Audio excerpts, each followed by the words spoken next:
Lalu pemirsa, bagaimana kelanjutan pembatalan calon bupati wakil bupati Fakfak oleh KPU Kabupaten Fakfak? Kami membahasnya bersama dengan Ketua Komisi 2 DPR RI, Rifki Nizami Karsayuda. Selamat sore, Bang Rifki. Selamat sore, Pak.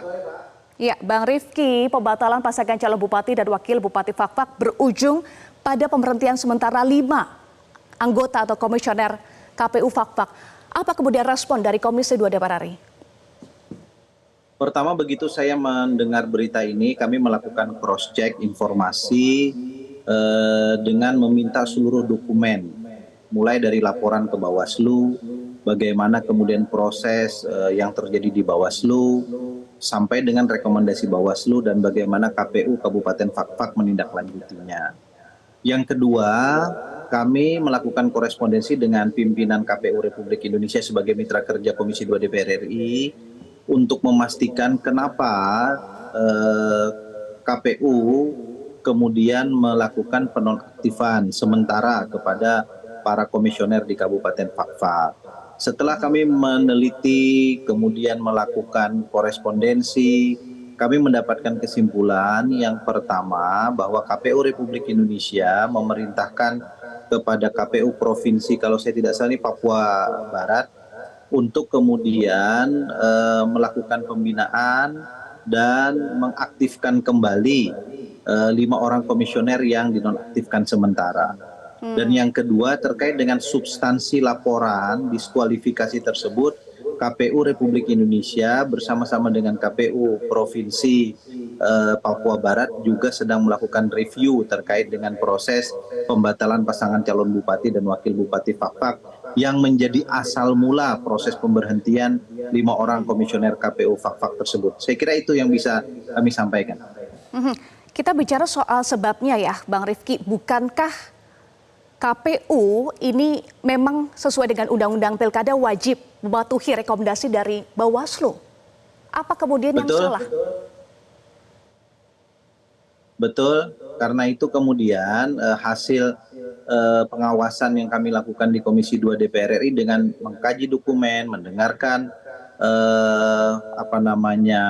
para pihak gitu, kami sampaikan bahwa terlalu jauh rasanya untuk memberikan sebutlah punishment kepada komisioner Kabupaten Fakfak untuk diberhentikan. Nah, saya kira itu sudah menjadi kesepahaman dan kalau tidak salah mungkin hari ini status mereka sudah dikembalikan sebagai komisioner aktif. Baik, ini sudah confirm, sudah tidak nonaktif tapi sudah aktif 5 komisioner Kabupaten Fakfak, Bawaslu? Secara lisan pimpinan KPU RI menyampaikan itu kepada saya sebagai Ketua Komisi 2 DPR RI.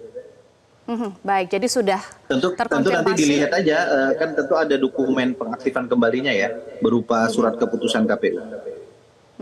Baik, jadi sudah terkonfirmasi dari KPU RI bahwa 5 komisioner KPU Kabupaten Fakfak yang sebelumnya diberhentikan sementara sudah aktif kembali ya, Bang Rifki. Jadi tidak ada kendala untuk nanti pemungutan suara yang hanya tinggal menghitung hari, 8 hari lagi jelang 27 November.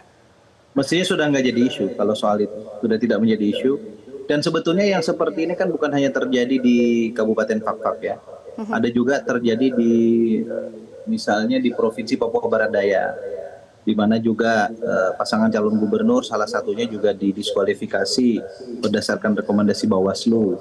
Itu juga menjadi atensi kami di Komisi 2 DPR RI.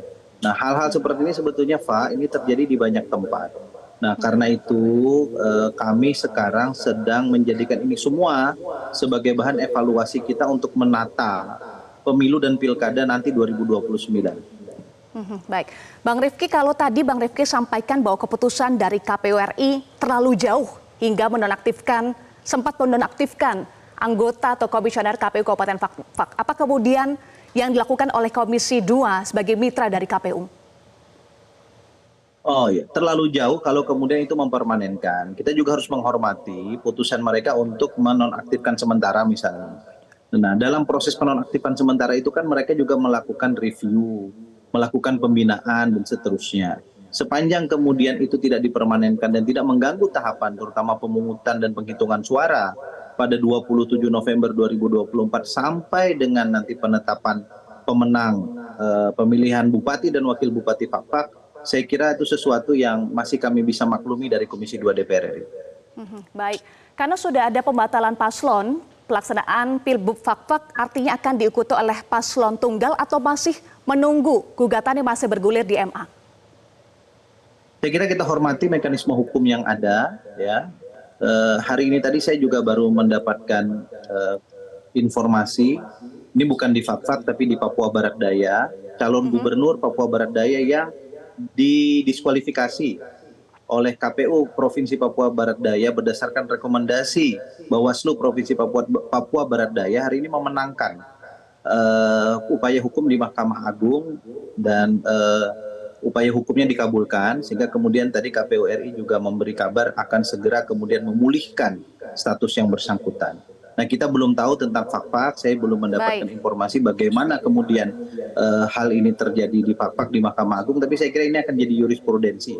Kalau dikabulkan, saya kira mau tidak mau harus dihormati hak-hak hukumnya, begitu pula sebaliknya. Kita nantikan proses hukum yang pasti bergulir ya. Terima kasih Ketua Komisi 2 DPR RI Rifki Nizam Karsayuda sudah bergabung bersama kami di Berita Pilkada. Jelajahi cara baru mendapatkan informasi. Download Metro TV Extend sekarang.